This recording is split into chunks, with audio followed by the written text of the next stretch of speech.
মায়ের দুধের উপকারিতা। শিশুর বৃদ্ধি ও মানসিক বিকাশে সহায়ক। বিভিন্ন সংক্রামক রোগ থেকে শিশুকে রক্ষা করে। মায়ের জরাজু ও ব্রেস্ট ক্যান্সারের ঝুঁকি কমায়। মা ও শিশুর বন্ধন মজবুত হয়। এছাড়াও মায়ের দুধে রয়েছে antibody, enzyme, vitamin A, C, বি12, ই, আইজিএ এবং জিঙ্ক, যা শিশুর রোগ প্রতিরোধ ক্ষমতা বৃদ্ধি করে।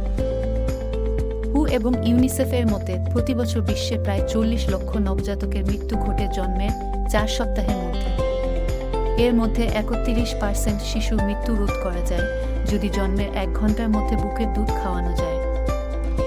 প্রমিনিজ হার্বস বিশ্বাস করে মায়ের সুস্থতাই শিশুর সুস্থতার মূল চাবিকাঠি। তাই আমরা আপনাকে প্রাকৃতিক এবং নিরাপদ সমাধান দিতে প্রতিশ্রুতিবদ্ধ। স্বাস্থ্য সচেতন থাকার সহজ ও কার্যকর টিপস পেতে আমাদের পেজটিতে লাইক এবং ফলো দিয়ে সাথেই থাকুন। প্রমিনিজ হার্বস, প্রকৃতির শুদ্ধতায় বিশুদ্ধ দেহ।